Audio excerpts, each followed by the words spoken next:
this class of Valentina's with Margaret, I think it's the preliminary class. Yeah. So this is the only one. So like I have I don't know. Tennis is yeah. He's just smart. Yeah. He's very savvy. I can't really criticize him for that. He's 100% effort because I did.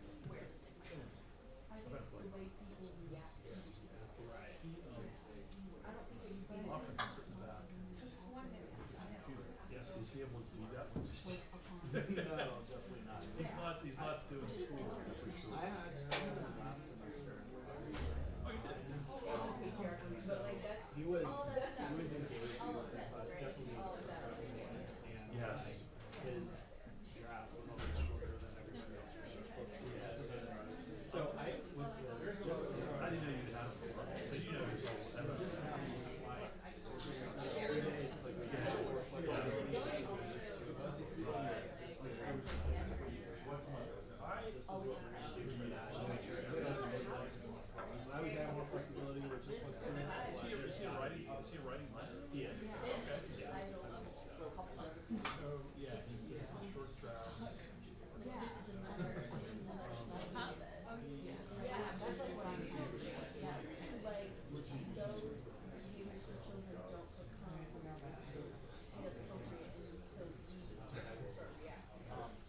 Yeah, he, I guess like maybe the class last semester. So Was he writing letters?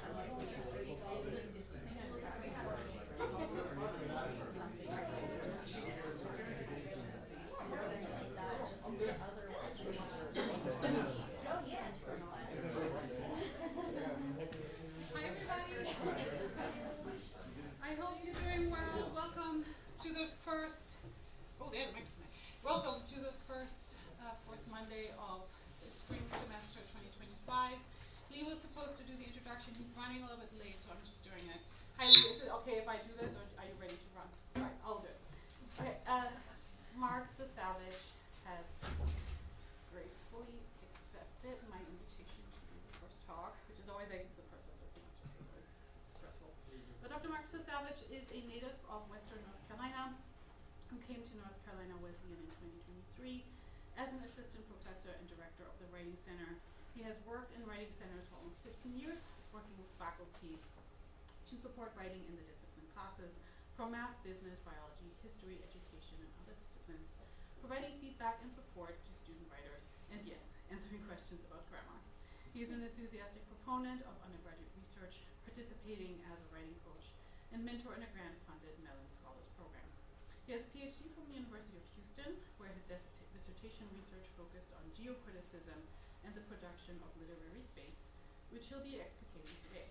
He has taught literature and writing classes, as well as high school English and English as a foreign language. He's also an avid hiker, biker, and of course reader, and is glad to be back in a state with 4 seasons. Thank you, Mark.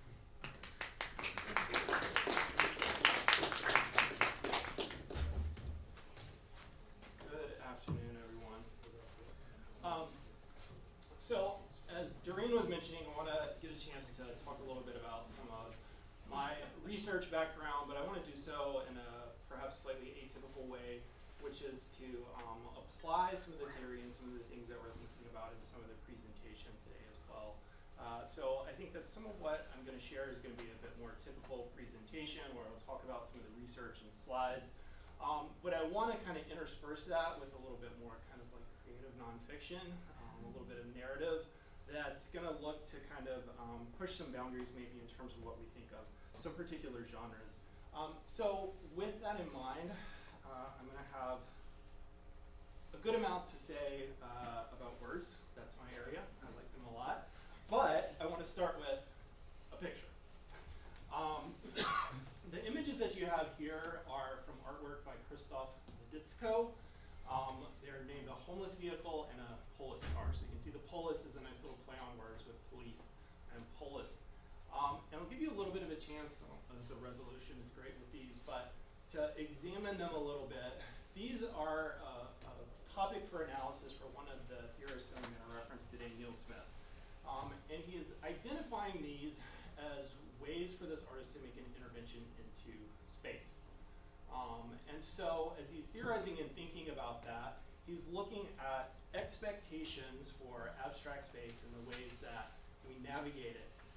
In particular, when you think of homelessness, when we think of a person who's unhoused, who's living in what we might look over here, we can see there's kind of tenements, sort of cardboard, clapboard structures in the background there, versus what this artist has created. And you can see that in the foreground over here, a little bit more of a close-up, as an attempt to help us think about how we navigate different spaces. And so some of the things that we might notice about this intervention, what do we expect when we think about different types of different versions of home or an absence of home? What is this vehicle, the police car, doing differently than the tenements in the background? One of the things you'll notice, it has wheels. It's mobile. So this person is operating in space with access to mobility that doesn't come from the tenement structure. They're protected. The hard sides on that, you can see that there's metal. There is access to see out. You can see here the sort of view. You can stand up and view out as well. So there's mobility. There is escape from surveillance that comes through mobility and also from being able to stay inside the vehicle. So there's safety that maybe is not provided by the tenements from being surveilled, from weather. There's access to resources, food, clean water, bathroom facilities that comes with the mobility as well. And even communication, you can see there's a bullhorn at the top there. It's sort of reversed. You think the play on words of the police car is that someone sitting inside of a protective space is able to communicate with someone else and surveil them without having that done. And so this is kind of flipping that gaze in a way that provides protection for someone who's unhoused. So one of the things that I find really appealing about this, or that I think is particularly interesting, is it's a way of disrupting space, but in doing so, it's not asking this person to change their behavior, it's changing the way that the space resonates for them. So when you have the idea of home, when we think of that as a construct, we have a particular picture that comes to mind, and it's probably not that, right? So this intervention is a way to rethink the idea of what that space of home looks like without changing someone's behavior, with accommodating them rather than asking them to accommodate the conception we have of the space. So I want to frame my presentation today in a similar way. I'm kind of looking to disrupt a little bit of space of the presentation that we might expect for research. It's going to fit in some ways with that, but maybe in others push against that a little bit. I think of it also as a way to continue the ongoing conversations that some of the institutional ethnographic work, campus climate surveys and some of those things are doing. I think some of those are a little bit broader structures that kind of work their way down into feeling what faculty engage with and what their lives are like. And I'm interested in this as kind of being something that works its way up from some more individual perspectives in the way that we navigate the narratives and the spaces that we inhabit.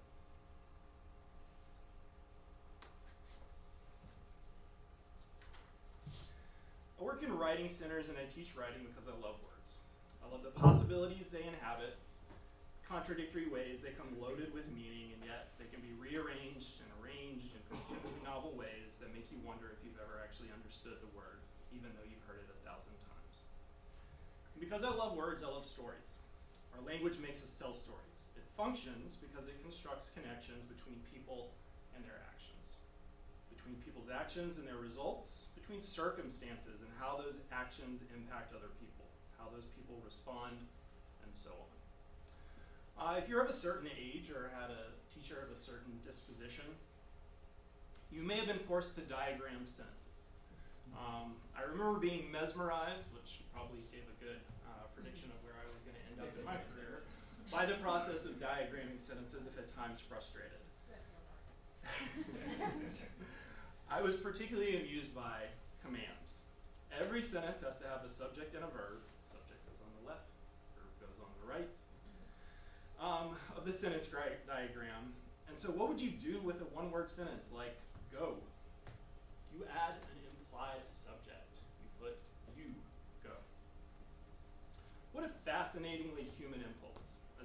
language demands that we fill in the gaps, and even the most basic sentences can tell a story in one word. You go. Out of the house before it's consumed by fire. I'll get the family album, but you're my only daughter, so go. You go. I want you out of my sight. After what you've done to me, you come back here expecting me to welcome you. You never should have come here. Go.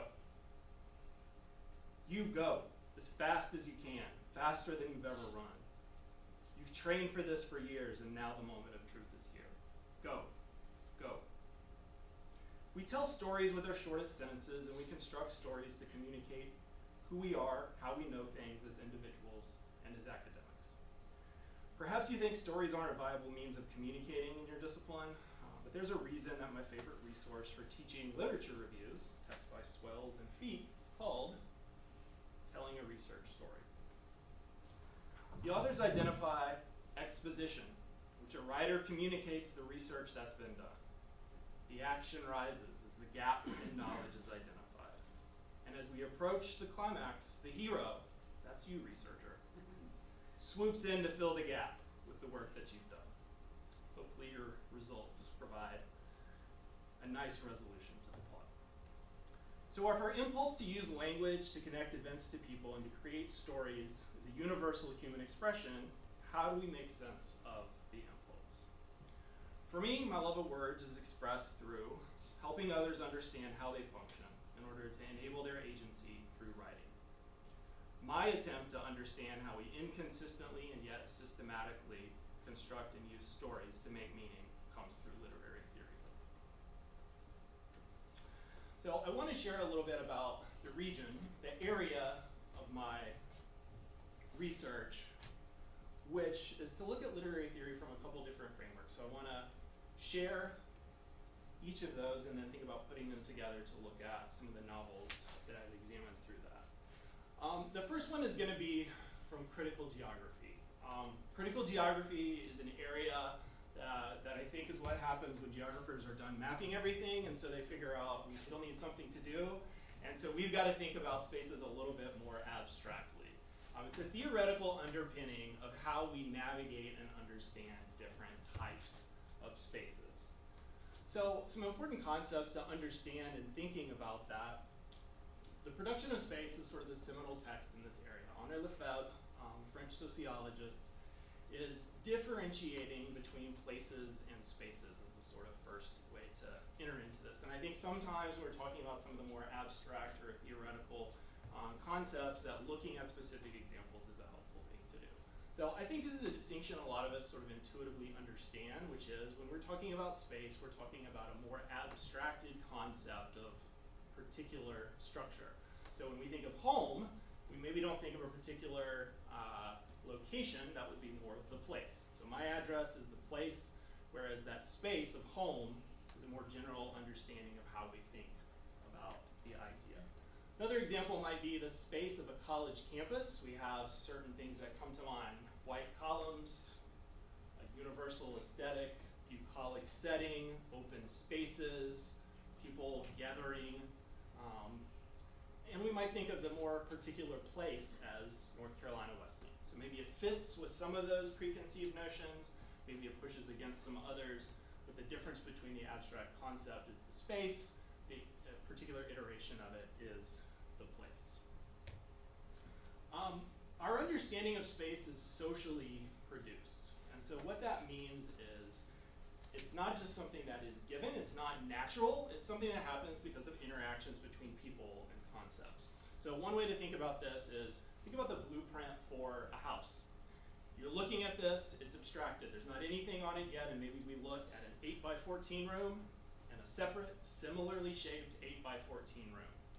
When we put the label of bedroom on one of those exactly similar spaces, it's differentiated and we understand it in a different way than we put the label of kitchen on another one.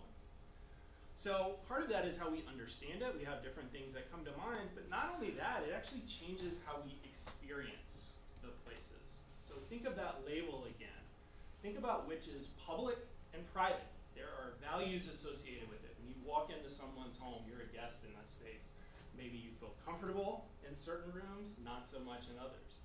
they're gendered. They come with sets of values.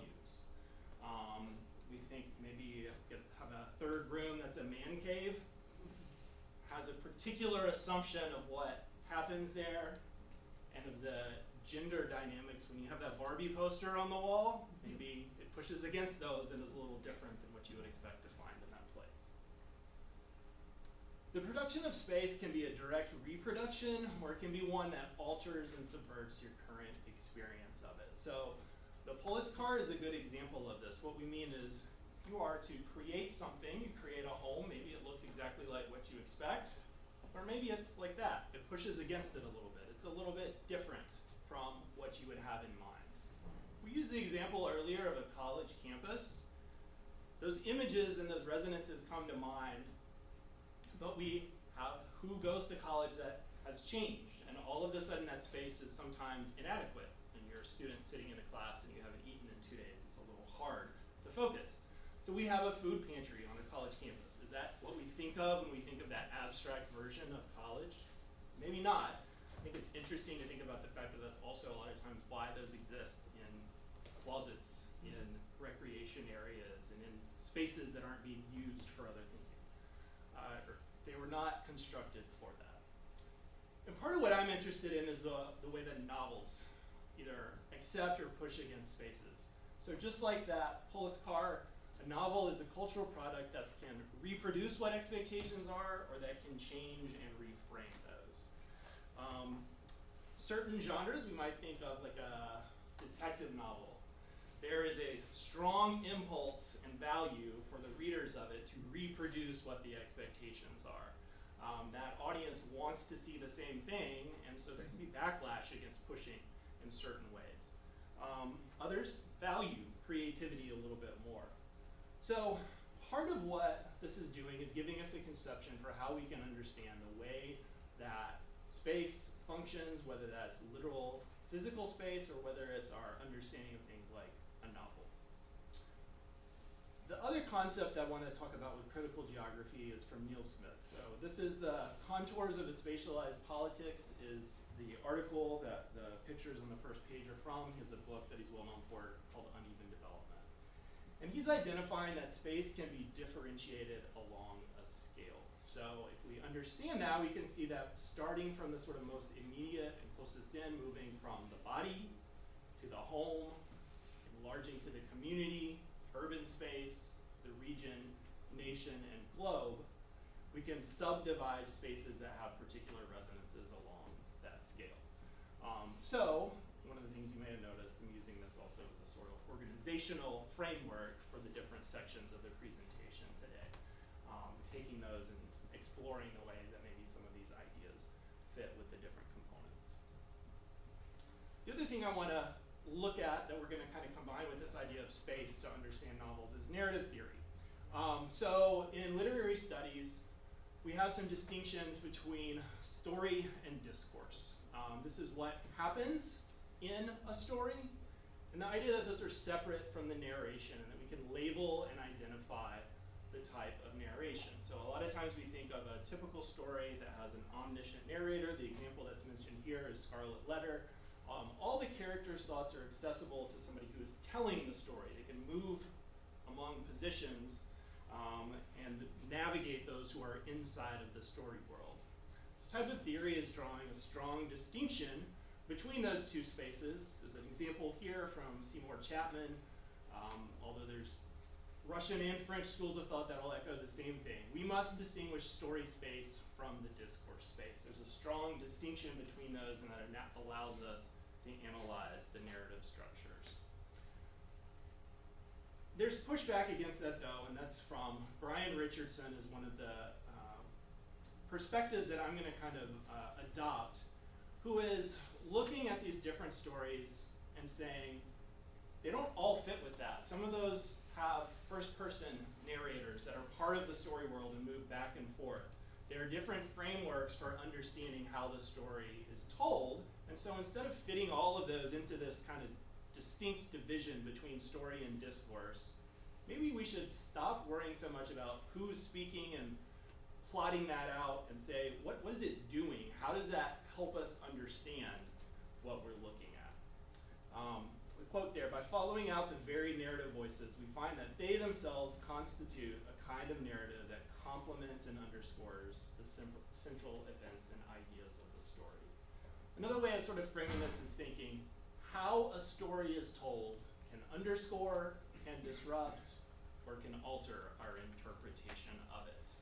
So if we're paying attention to where it comes from, not just here's what happens, here's the order of events, it's important to pay attention to how it's told.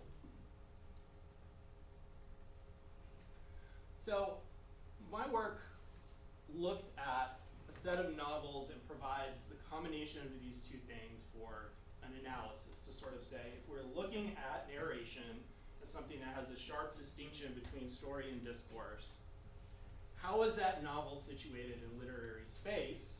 And how maybe are there some places where it's missituated, where we might think about it in some different ways?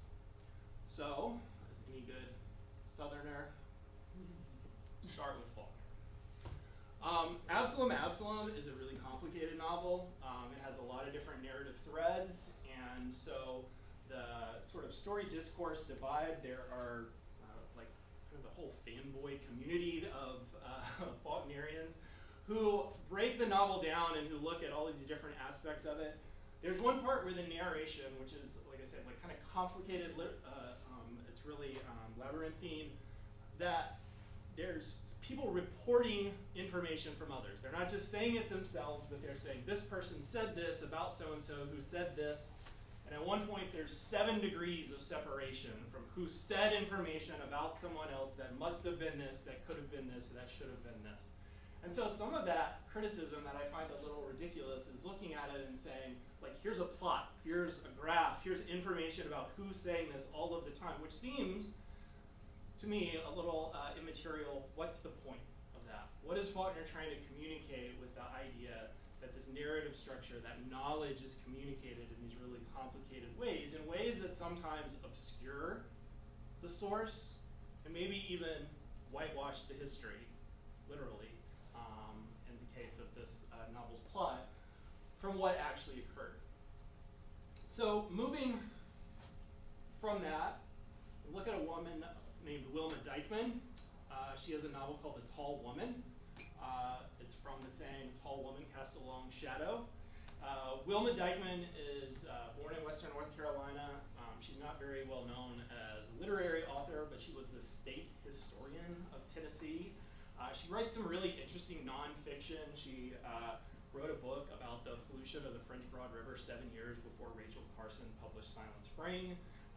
She writes a biography of a pioneer in birth control, and writes about these really progressive causes, and then writes these, in some ways, very typical novels that I think are a lot of times mischaracterized because of where they're set, because of covering generations of people in Appalachia and trying to bring some dignity there, and they're not really looked at as very worthwhile in terms of literary analysis, we'll say that. Nejma is a novel by an Algerian author named Kateb Yassine.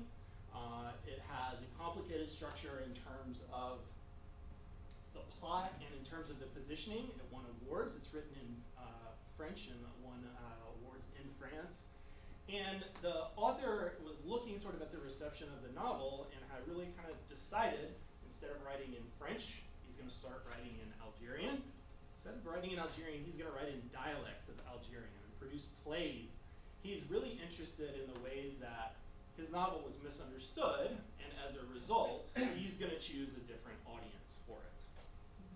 The last one here, I'm going to move past pretty quickly in the interest of time, but is by a Cuban author named Alejo Carpentier, The Kingdom of This World. The narrative structure in that one is really interesting in the sense that it doesn't follow a protagonist in the traditional way. It moves among characters and sort of disrupts the expectations for what's in a lot of ways an allegorical novel. So with some of these ideas in mind, with thinking about the ways that I'm interested in some of the theory behind how we use stories to analyze these, that's my intellectual background. But I think that one of the things that I try to communicate to students, and one of the things that Doreen mentioned, was that I worked with some undergraduate researchers, students who were starting out and trying to figure out a little bit where their place was in academia. Had a chance, part of what we were doing with that group of students was to have kind of like a boot camp in the summer, get them started with their research projects, and move forward with those. And so from being from the writing center, my role was to help them with their writing. And got a chance to do that the first summer, went okay, but I kept hearing this word just. And I think in particular of one of the students who was participating in the program we had working at the writing center with us.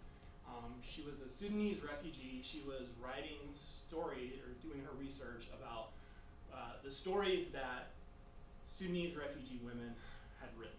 Well, her mother had written some of these. Her aunts were writing journals and personal memoirs, and she kept saying, well, it's just from my mom. It's just about my experience. And it occurred to me that one of the things that was really lacking and that needed to be communicated was the personal connection between the work that those people were doing, those students were doing, and the fact that all of us have connections between our research areas, the things that we start with, the things that are intellectually abstracted out so that by the time they get to students, they seem to be purely intellectual, but they start somewhere. And so what is the story behind that? What is the way that that information can be empowering to students who are interested in doing research as well? So I mention that in part because when I think about the areas of interest for me, the things that stick out to me, they also reflect a lot about my background.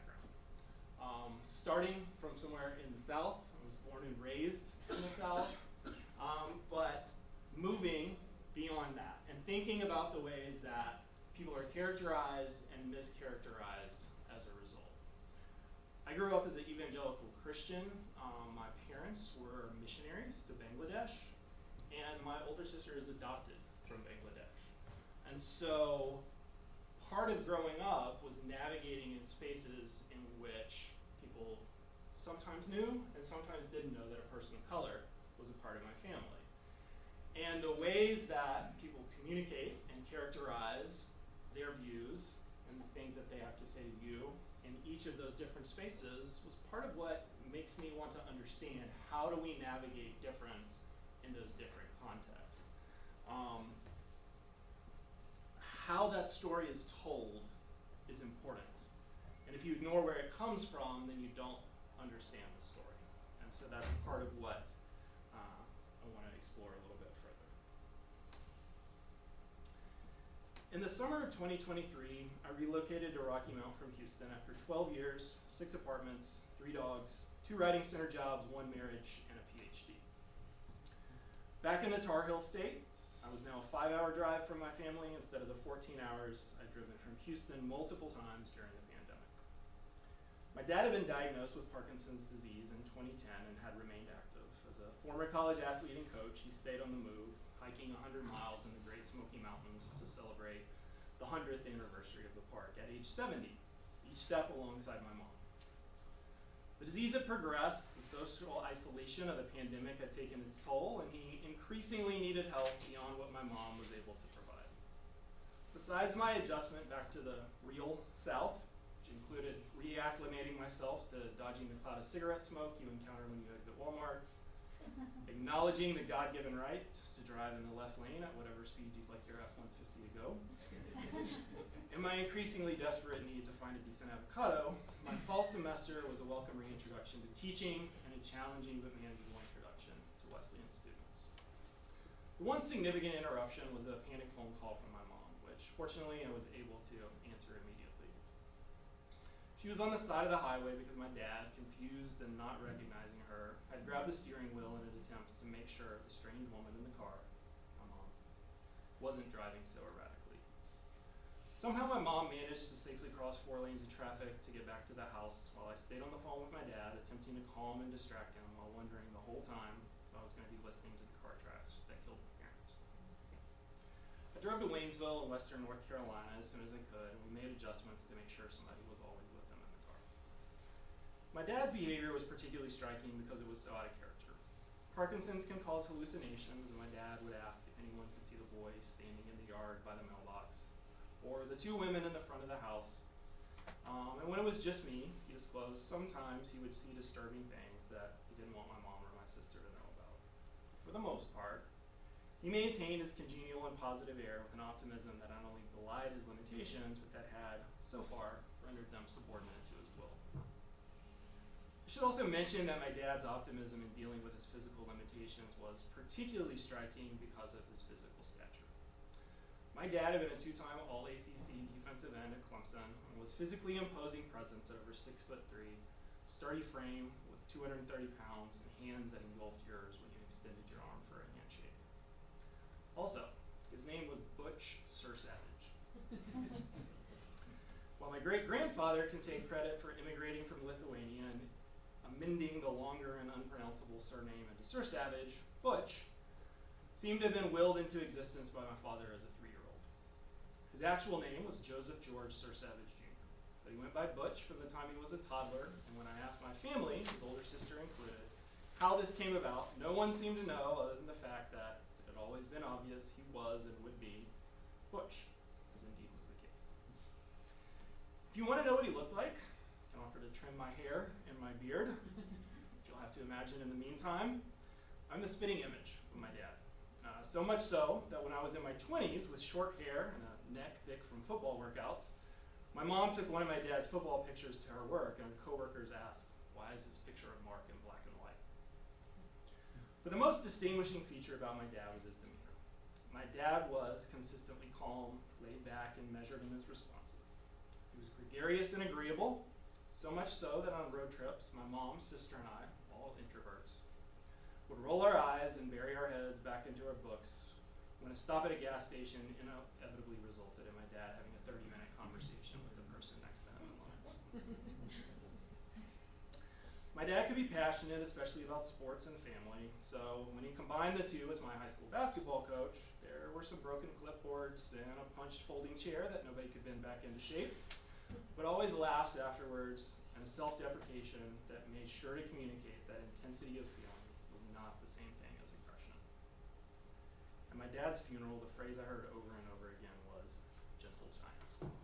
A juxtaposition you couldn't help but notice when your impression of physical stature was paired with a soft-spoken masculinity of grace and generosity, perhaps most evident in his gentleness and joking flirtatiousness with my mom.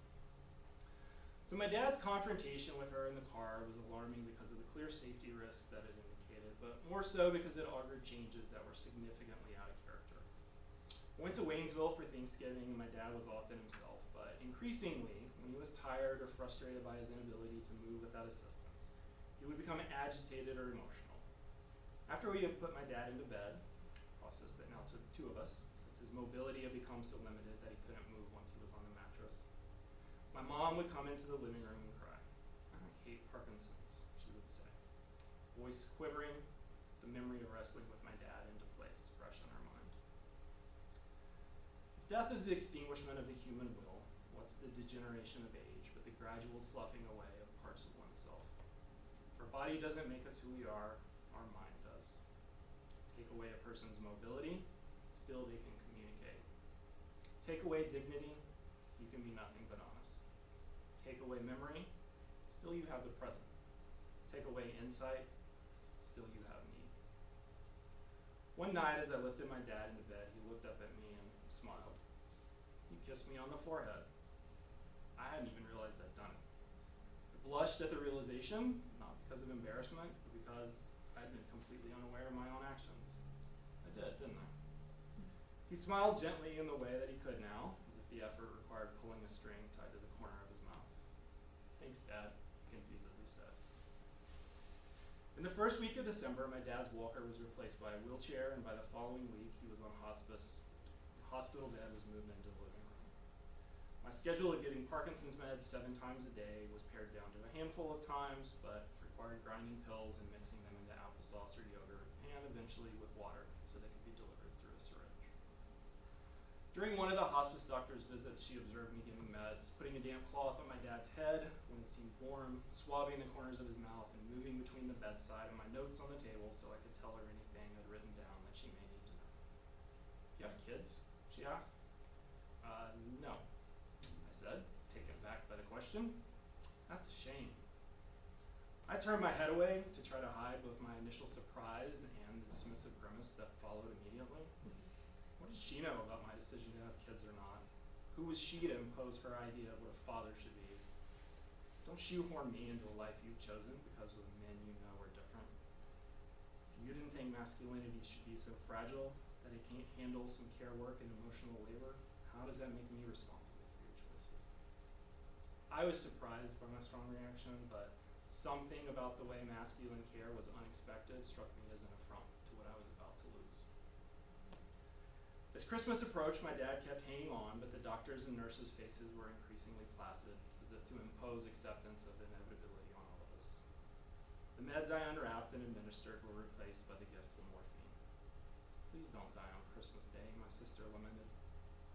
I understood the sentiment, but I didn't really think it mattered. This would always be a part of our holiday nostalgia. The day after Christmas, my dad's breathing was increasingly labored. He would stop for seconds at a time, the pause between one breath and the next lingering unbearably. The hospice nurse came to bathe him. Generous use of the word bathe, I had come to find out, as it included a basin, a sponge, and a few minutes of wiping. I helped her move him onto his side as usual and stepped across the room. As I looked at my dad's frail figure, I couldn't banish a thought from my mind. He looked like a Holocaust victim. I cringed at the idea, horrified that my dad had atrophied to the 160-pound version of himself, bitter that the only way I could make sense of it was to appropriate somebody else's heart. Being in a room awaiting death is suffocating. It's not a suffocation like a child being tangled in a blanket that you can't escape. It's not a gasping for air as water fills your lungs. It's a suffocation of absence. The absence of words, the air thick with silence, the absence of time as any tick forward as the taut towards the unbearable. The absence of breath, as if inhaling will somehow make it more difficult for the chest you're staring at to rise one more time. Eventually the chest stopped rising. My mom, a nurse, checked his pulse, leaned over his mouth, circled him, repeating the process for almost a quarter of an hour, before finally agreeing to call hospice in the funeral home. Since my dad had been moved to the bed, he had become less and less responsive, but knowing that hearing is the last sense a person loses, we would constantly talk to my dad, reassure him, tell him that we loved him. Waiting for the hearse to arrive, we each repeated the ritual, but this time telling him goodbye, and, if I'm honest, feeling some relief that floating in this limbo had come to an end. As I took my turn, I kissed my dad on the forehead and told him I loved him. The immediacy with which the mundane imposes itself is disorienting. With the tension lowered, we took the chance to get some fresh air, to find another box of tissues, to start making calls. It felt too abrupt. And I had said goodbye, but there he was, laying in the living room, even as we quickly seemed to move on. I wanted another chance to say goodbye. I wanted endless chances to say goodbye. And I went to my dad's side, leaning over to put my forehead on his. Immediately I jumped back. His skin was cold, clammy, the color changing by the moment. I looked to make sure no one had seen me recoil, and I put my hand on his chest, still holding some warmth at his core, for one last touch.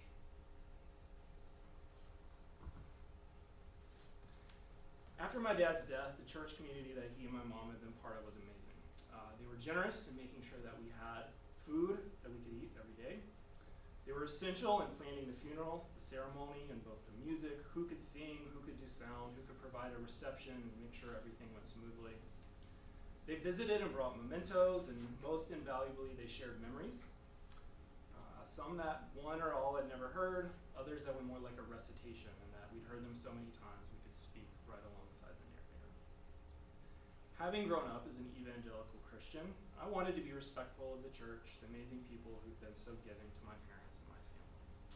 But I didn't want to misrepresent my agnostic beliefs during my eulogy by resorting to religious cliches.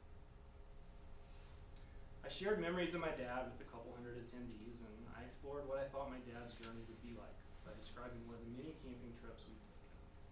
This one surprised by a blanket of snow on an October night in the backcountry of the Shining Rock Wilderness area. I described in detail the blank white world we'd encountered in the morning, everything transformed into a slightly different version of itself. natural worlds approaching winter death and eventual renewal visible everywhere. The pastor spoke next. As Mark said, we're so glad to celebrate today because we know Butch is walking on streets of gold.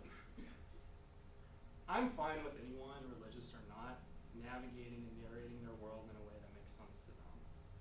And there's such power in the community I've found among people whose assumptions, whose stories, and whose beliefs are different from my own. But I couldn't help but feel that the story I had to tell, that the way I wanted to make sense of the plot points didn't fit with the audience's expectations.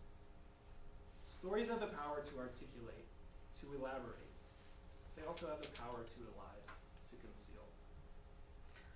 The distinction stayed in my mind as I returned to Rocky Mount, to Wesleyan, to my classes, to faculty meetings, to the campus community.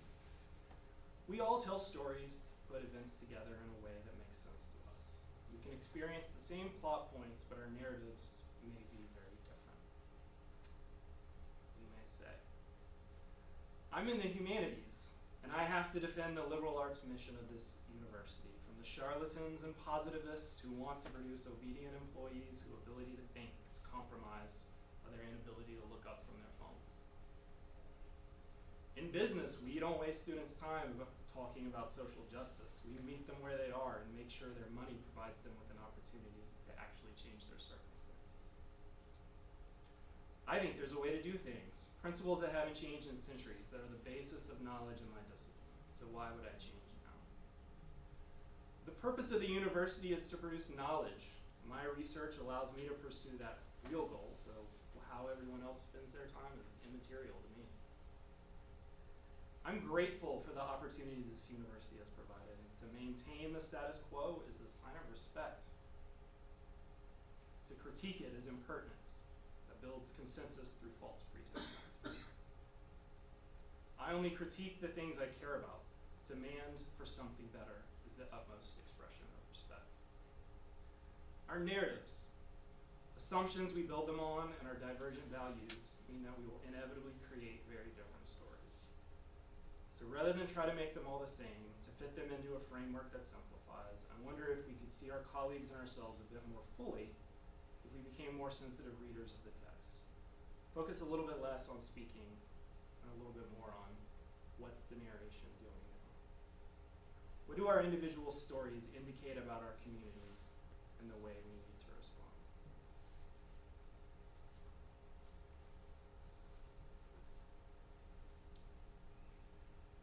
I hope that sharing some of my incongruous and divergent interests, experiences, perspectives, presentation components, illustrates the partial and incomplete ways we inevitably interact with those around us. So while I just asked what I would consider to be an attempt to better empathize with and understand the actions of other faculty members, students, administrators, our broader community, because asking good questions is important. I think we each bear some responsibility for how we're understood, and I want to finish with a bit of a more individual question. What's your Polis car look like at North Carolina Wesleyan? Maybe it's others involved as well. Maybe it's a Polis wagon. Maybe it's you and you're the only one in the department. It's a Polis hatchback. How do you disrupt the reproduction of the assumptions and the values that you think should change in the university, in students, and in our faculty?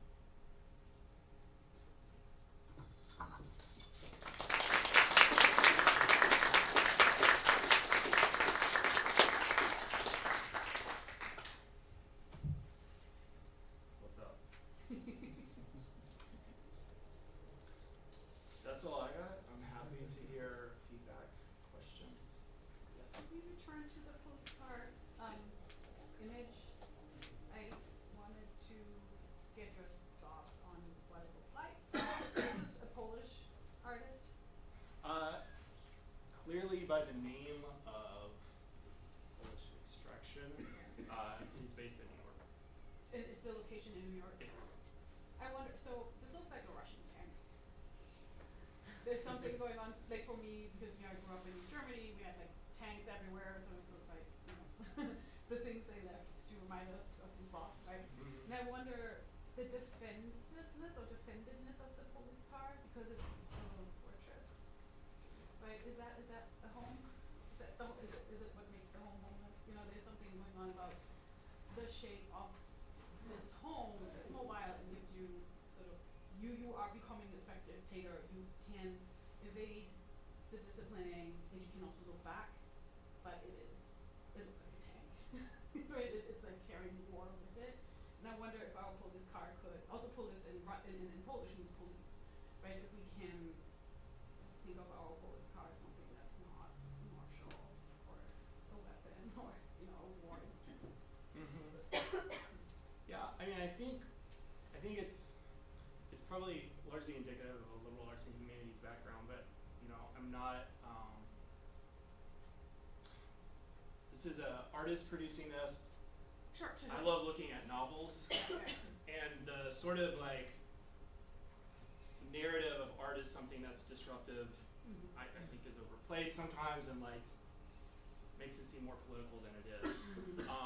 Having said that, I mean, I think part of what I take away from this, or like the sort of idea of disruption of space as being something that is a productive act, is the creativity of it. Yes. Like rethinking, reevaluating, like looking at something and not asking the person to change, but constructing a structure around it that allows that person to navigate those spaces more fully. And that seems like a worthwhile thing to think about. I think, yeah.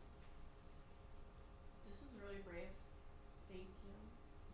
And I find myself like actually almost unable to respond because of the feltness. And I think that makes your point. So thank you for performing the thinking. With that said, and I think maybe to bridge off of this, like, what does it mean to allow for someone to instead of changing the person, to change the circumstances in which the person is experiencing themselves. The thing that's coming up for me is a little half-baked. Is Smith's scale is directional.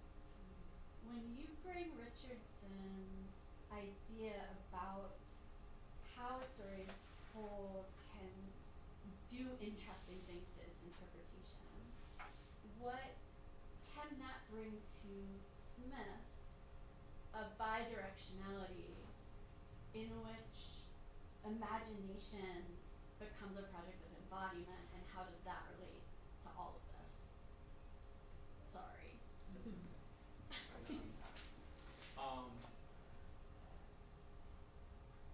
So I think part of what Smith's doing with the scale is descriptive, not prescriptive, right? So identifying like these are ways that we understand and differentiate between spaces. Part of why he's interested in looking at this as a sort of object example, part of what he gets into in uneven development is that the separation of these spaces is not inevitable, it's not natural, it is created by humans. It is a cultural product of the way, and nonetheless impacts the way that we experience the world. So when I think about the combination of that idea with Richardson, with the sort of questioning of fitting a story into a framework or not, I think I'm thinking in particular of like your use of the word embodiment. Like what would disrupt in those ways that is that leaves a memory of what's been there, like a physical marker of something that disrupts the space. And I think part of the sort of more abstract conception of space is potentially disrupted by ways of reconceptualizing it, of understanding it, or of like using those metaphors in the real world and engaging with how they move through spaces we typically would differentiate between.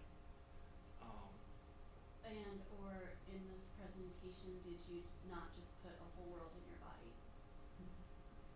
Yeah. Yeah. Yeah, I mean, I think that's part of what the concept of scale is doing, is identifying like we all navigate these things. We divide ourselves in different ways between them. We have self-presentation that moves at different, into the different scales and allows us to see certain things and not other things. What would blurring those lines look like?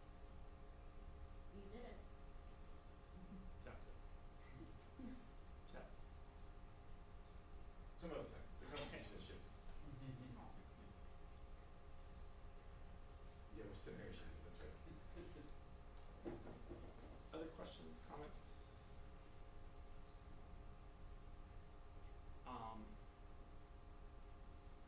I think the only other thing that I'll say, and I'm thinking about this just sort of as follow-up to that, like I appreciate your gratitude greatly, and I also just want to be honest, that this is incredibly uncomfortable and I kind of hate it.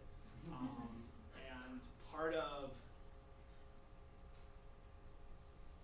trying to push against some of the divisions of the personal and professional that I would like to